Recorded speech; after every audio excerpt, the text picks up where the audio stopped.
Sebelum kita lanjut, jangan lupa like, comment, subscribe, dan nyalakan notifikasinya agar tidak ketinggalan info terbaru lainnya. Semoga bermanfaat.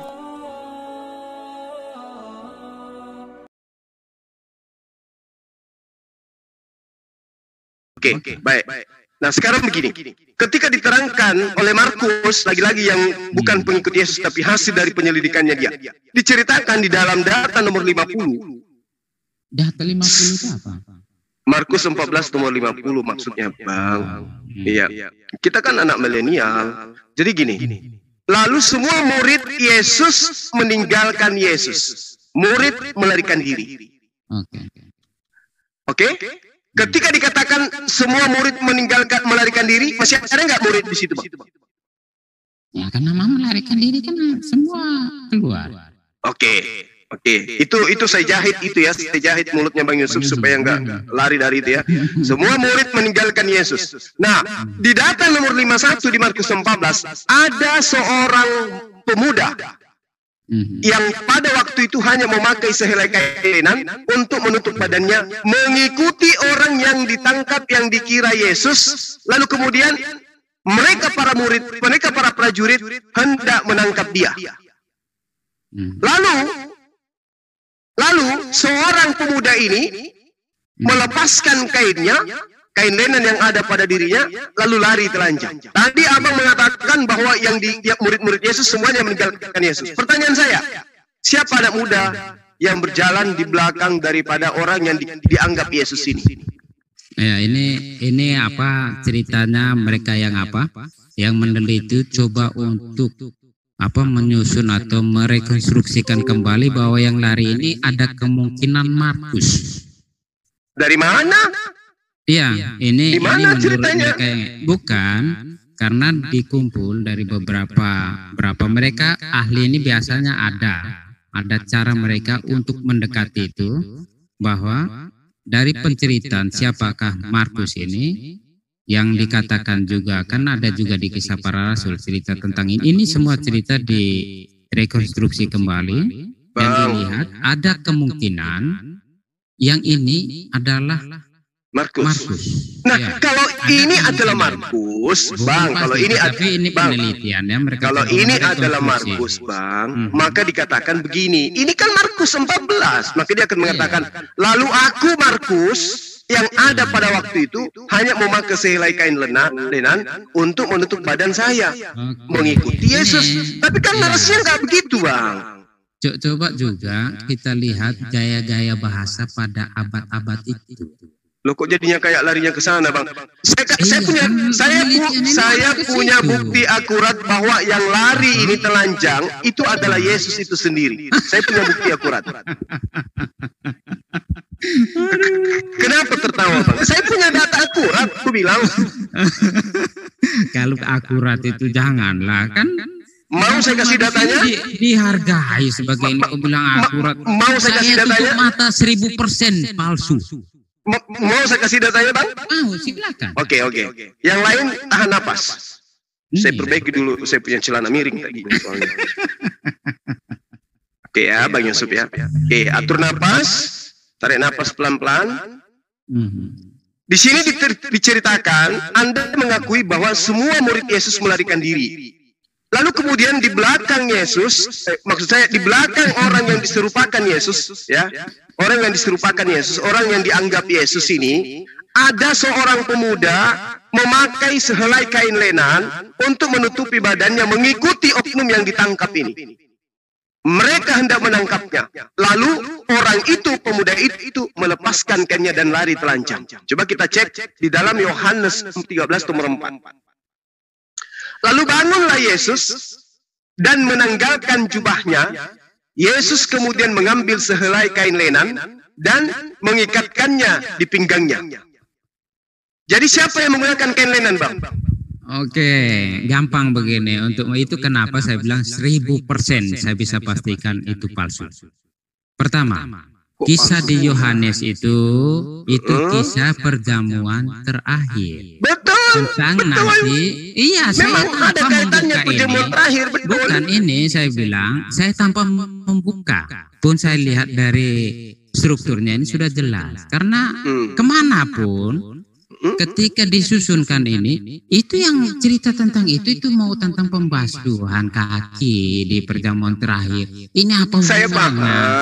Saya paham. Sekarang ketika murid-murid meninggalkan Yesus, siapa pula orang? Siapa sebenarnya yang mau ditangkap ini siapa, Bang? Yesus atau murid Yesus? Jangan berpikir bahwa kain lenan di Yohanes dengan sabar. Ini begitu namanya orang mencari kebenaran itu begitu, Bang. Sekarang begini, yang mau ditangkap oleh tentara Romawi Yesus atau murid Yesus? Yesus. Nah, Yesus. Terus kenapa diburu lagi orang itu kalau sudah Yesus yang ditangkap? Kan para muridnya ini kan juga ada bersama mereka ini. Selain murid itu ada murid-murid. Ya kan yang diperintahkan, yang disidang oleh Pilatus, ya, Herodes, kan Yesus bukan murid. Nah sekarang ketika Yesusnya sudah ditangkap, kalau Yesus sudah ditangkap, kenapa ada lagi orang yang dikejar mau ditangkap? Kenapa? Begini, ketika ada macam penyergapan mau menangkap sesuatu, yang dekat-dekat situ juga kan pasti ini kan keadaan yang normal. Mana Anda mengarang cerita kayak begitu, Bang? Bukan, ini saya coba memasukkan ini ketika Anda mengatakan bagaimana mungkin kalau yang mau ditangkap Yesus yang lain lari. Diceritakan itu. Bang, murid-muridnya lari meninggalkan Yesus. Iya. Tapi kok tiba-tiba ada pahlawan yang ikut dari belakang. Iki sopo? Dia menggunakan kain lenan. Yang menggunakan kain lenan pada saat perjamuan kudus sopo? Begini, dari pengertian kain lenan itu. Begini, yang di perjamuan terakhir kain lenan yang dipakai Yesus ini karena mau menyekat atau mau pembasuhan kaki. Ini yang diajarkan kepada berarti yang menggunakan kain lenan sopo? Ya Yesus karena mau membasuh kaki. Tetapi habis itu cerdas. Dengar dulu, habis itu kain lenannya dikemanakan di cerita itu kan ada. Habis itu digunakan memakai jubahnya kembali. Di mana cerita itu? Sudah kan ada di situ selanjutnya. Di situ mana? Di mana? Di Makassar gitu. Bukan di cerita itu mana? Cerita yang Bang semua bacakan itu bahwa Yohanes 13 gitu maksudnya. Iya, dia menggunakan karena memang Yohanes ini agak panjang menceritakan tentang perjamuan terakhir dari bab berapa itu sekitar ada 5 bab yang menceritakan ini mulai satu Injil. Iya, ini saya mau menjelaskan supaya bisa mengerti kekristenan lagi. Boleh kan saya ketawa sekali-sekali kan? Iya, betul. Saya ya, terus. Iya, karena itu penceritaannya itu setelah dia menyapa membasuh kaki itu dia meletakkan dia menggunakan ini jubahnya kembali, maksudnya bajunya kembali apa itu? Di nomor berapa kembali. Itu Bang? Di nomor berapa? Terus itu baca saja itu pasti ada ketemu. Setelah pembasuhan kaki itu kan ada. Bang Yusuf mulai nakal. Enggak, karena membaca barang-barang ini padahal saya kasih tahu juga Bang Sumaya, saya tidak pernah membaca Alkitab sudah beberapa tahun, tetapi cerita di dalam Alkitab masih terngiang-ngiang. Iya, makanya ku minta itu tertulis di data berapa. Iya, di situ pokoknya baca selanjutnya itu pasti ada. Saya enggak tahu ayatnya berapa, tapi pasti ada. Oke. Nah, sekarang begini. Ketika dikatakan ada sosok pemuda yang diceritakan di dalam tulisan Markus ini ingin ditangkap. Sekiranya pemuda ini ditangkap, ini mau diapakan? Ya kita mana tahu, kalau mengandai-andai mana tahu. Lah, ini kan mungkin ditampar kali ya. Bukan Bang, bukan. Ini kan ceritanya yang pingin ditangkap ini kan Yesus Bang. Yesus, iya. Iya kan? Terus kenapa orang lain juga dikejar? Karena begini, posisi penyergapan itu kan kita jangan mengandaikan bahwa saya atau Anda yang mengandaikan. Ya karena kita kan di abad 20. Ini pengandaian ini ceritanya sudah disajikan abad pertama, sehingga kita mau mendekati penceritaan itu ya kita coba masuk ke dalam peristiwa itu. Ketika ada penyergapan begini, apa memang hanya datang satu orang? Contoh kalau Handi mau ditangkap, orang datang langsung ke situ, yang lain, ya yang lain pada tidak. Iya, kenapa gue yang dibawa-bawa? Kenapa Bang Handi yang mau ditangkap? Bukan supaya ada terkejut sedikit kan ini. Oh iya. Nah, ini kan hanya pengandaian.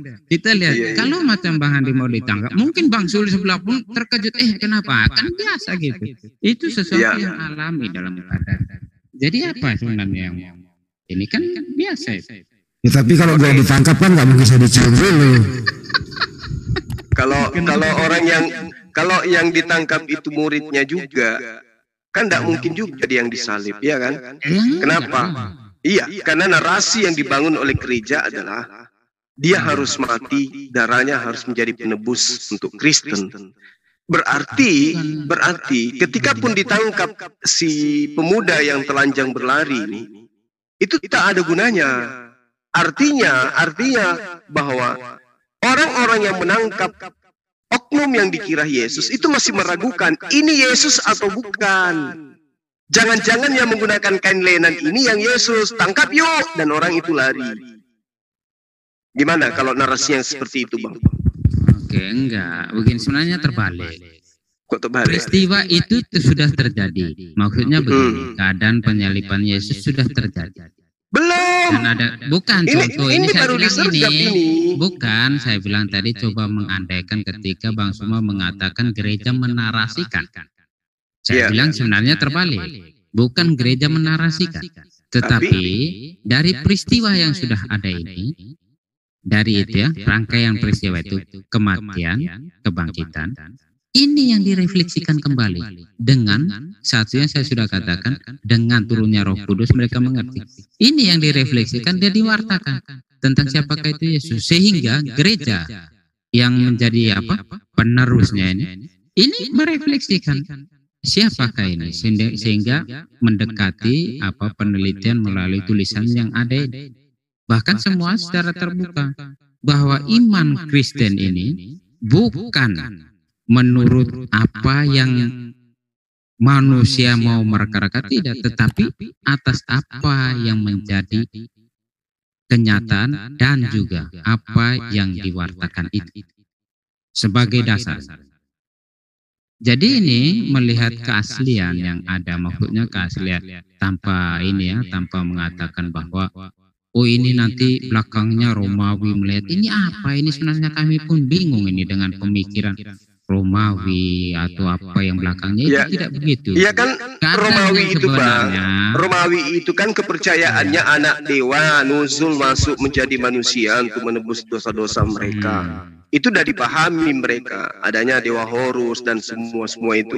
Nah kemudian ketika kita melihat dalam data pengajaran Salomo, diterangkan di dalam Amsal 21 nomor 18, orang fasik dipakai sebagai tebusan bagi orang benar, dan pengkhianat dipakai sebagai ganti orang yang jujur. Salah nggak data ini Bang?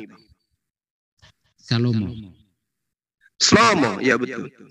Itu kenapa dia cerita kenapa? Kita melihat begini, tapi yang terdahulu kita lihat juga apa latar belakang yang ini. Kebiasaan dalam mendekati suatu kitab itu kita lihat juga latar belakangnya, sehingga kita tahu sebenarnya apa yang mau disampaikan. Dengan pengambilan ayat terlepas dari konteks ini yang kadang bingung kita mau mengatakan ini apa sebenarnya.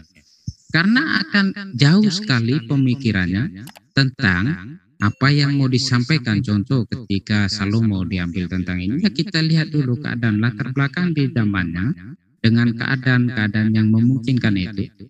Sehingga ada muncul tulisan itu, sehingga kita bisa melihat lebih linear, lebih mengenal. Sebenarnya Salomo sebenarnya mau menunjukkan ini kepada siapa? Kepada apa? Jadi dalam mendekati kitab-kitab ini, ya kita setidaknya mengenal latar belakang penulis. Gini Bang, Yesus itu sebelum datang pengabaran yang dituliskan dalam kitab Anda, dia mengajarkan menurut informasi di dalam kitab yang Anda pegang hari ini. Dia katakan bahwa tergenapi semua yang tertulis tentang aku di dalam perjanjian lama, kan gitu ya. Nah, kalau dikatakan bahwa pengkhianat dipakai oleh Tuhan sebagai ganti orang yang jujur, masa ini nggak berlaku terhadap pengkhianat terhadap Yesus? Coba.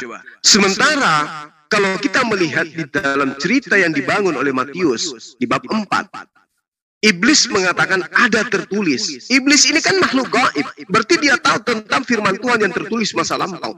Ada tertulis tentang engkau. Jika engkau betul adalah anak Tuhan, maka buanglah dirimu ke bawah.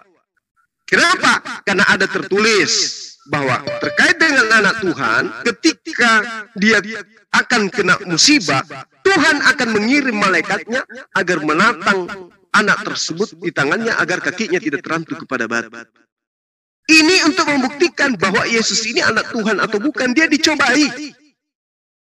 Oleh karena itulah kemudian di dalam kitab Yakobus 1 nomor 13 diterangkan bahwa jangan engkau berkata bahwa Allah itu dicobai. Sesungguhnya Allah itu tidak bisa dicobai. Yang dicobai itu hanya manusia. Coba Anda lihat di Yakobus itu. Oke, begini, itu juga satu lagi ya. Satu lagi hal, ketika saya sering mengatakan, Anda nggak mau lihat di Yakobus dulu? Bukan, pendekatan terhadap surat Yakobus ini juga kita lihat cara bagaimana Yakobus mau menasihati apa yang mau disampaikan itu. Berbeda dengan itu, sehingga kalau mau disandingkan dengan Matius, ini apa sebenarnya yang mau disampaikan? Karena oleh karena itu diam dulu Bang, biar saya jelasin kalau gitu. Tidak, karena gini, karena penyampaian Injil Matius di lingkungan pewartaannya itu berbeda dengan apa yang menjadi penasihatan atau nasihat-nasihat yang diberikan Yakobus kepada jemaat. Kita lihat. Ini Yakobus nabi juga Bang, sampai dia punya hadits gitu. Bukan, ini kan mereka. Terus apa ini? Anda bilang nasihat. Katanya firman Tuhan. Nasihat, bukan. Itu makanya saya bilang firman Tuhan di dalam kekristenan itu dilihat seperti apa. Enggak seperti yang ada di dalam pengertian kalian, itu beda. Beda kekristenan melihat kitabnya dengan Anda melihat kitab Anda, beda. Oleh karena itu saya sering tekankan Bang Yusuf, di sini dikatakan, apabila seorang dicobai, janganlah ia berkata percobaan ini dari Allah. Sebab Allah tidak dapat dicobai oleh yang jahat, dan ia sendiri tidak mencobai siapapun. Berarti yang dicobai ini bukan Allah kan? Anak Allah kan Yesus itu, anak Tuhan kan, anak Theos kan menurut konsep gereja. Betul? Bukan itu. Penasihatan Yakobus itu mau merujukkan bahwa ketika ada pengertian orang Allah mencobai manusia, ini yang mau dinasihati. Sebenarnya Allah itu bukan mencobai. Karena dalam perspektif ya kan dikatakan sebab Allah tidak dapat dicobai oleh yang jahat. Nah, benar dah tuh. Perspektif Yakobus ini, Allah ini sumber kebaikan. Iya, berarti Yakobus ini tidak salah mengatakan demikian kan?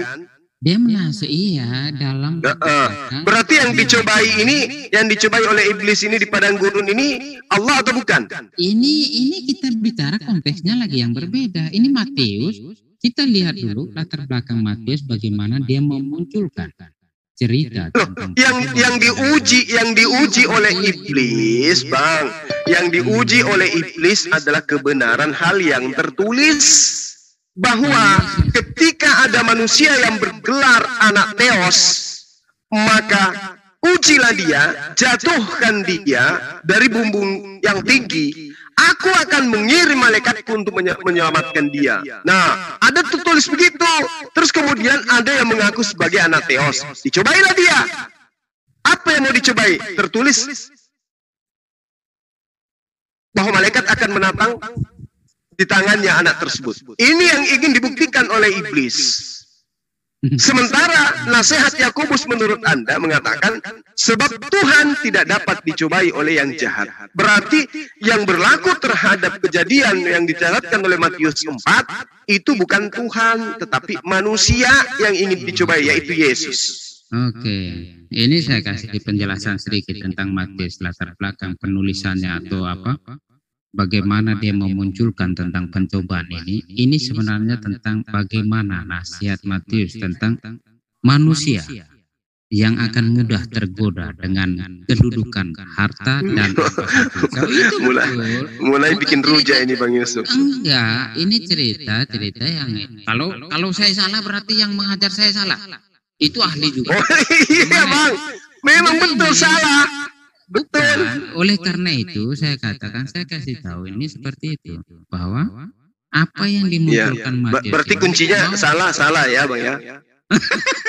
Bukan, maksudnya jika Anda tidak percaya Abang sendiri yang bilang kalau saya salah berarti guru saya salah. Ya udah. Iya betul, karena memang kalau apa yang saya katakan biasanya kan orang melihat kredibilitas saya siapa sih. Jadi karena saya nggak punya kredibilitas. Kayaknya Pak Yusuf kurang makan rujak. Makanya saya bilang kalau saya salah, guru saya salah. Guru saya juga seorang ahli Alkitab. Jadi begini.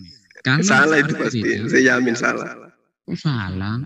Itu kalau penceritaan begini Matius di mengerti. Oh salah ya salah lah. Masa iya Tuhan dicobai sama setan gimana sih Abang ini? Begini. Contoh kalau cerita itu nyata, memangnya betul ke kamu kan sudah tahu bahwa setan itu goib. Bagaimana cerita ini menjadi ini? Tidak. Iya setan itu goib, tapi masa Tuhan dicobai sama setan? Itu makanya dikatakan ada sesuatu penyampaian di sebalik cerita itu. Cerita alegori. Ada aja alasannya untuk lari. Terlalu berat kesesatan itu Bang. Bukan kesesatan, karena ini pengajaran. Ya kesesatan lah, kok ada Tuhan dicobai sama setan, gimana sih Abang ini? Penceritaan itu, dibalik penceritaan itu, penasihatan itu penting, yaitu bahwa kita manusia ini akan terlalu mudah tergoda oleh kedudukan, harta, dan satu apa lupa itu ada satu. Pokoknya tentang Indomie. Tiga itu. Bukan, ada tiga pencobaan duniawi. Bahwa kami anak-anak Allah ini harus berhati-hati. Anak-anak Allah lagi. Anak-anak Tuhan lagi mengajar, Tuhannya digodai sama setan. Man siapa yang Yusuf? Sakit gigi lagi profesor ini. Oke Bang Yusuf, saya kira kita sudah berpanjang lebar Bang Yusuf, mulai dari tadi apa yang kita bahas gitu ya. Ketika ada kata-kata yang mungkin kurang berkenan dari saya minta dimaafkan. Dan ketika ada sesuatu yang membuat Bang Yusuf ini sedikit merasa goyah, tolong didalami lagi. Ini panitia kalau goyang. Ya, begitu juga dengan saya. Ketika ada poin kebenaran yang Bang Yusuf uraikan, pasti itu akan menjadi catatan emas buat saya. Itu Bang. Thank you ya Bang ya. Ya, terima kasih. Oke, makasih banyak teman-teman, para guru di sini. Minta maaf kalau saya tiba-tiba masuk ngambil alih dialog. Silakan dilanjut. Salam satu Tuhan. Assalamualaikum warahmatullahi wabarakatuh. Waalaikumsalam warahmatullahi wabarakatuh. Mudah-mudahan juga mau istirahat ini. Ya, mudah-mudahan Pak Yusuf kebenaran itu jangan sampai diabaikan. Siapa tahu itulah yang membuat Pak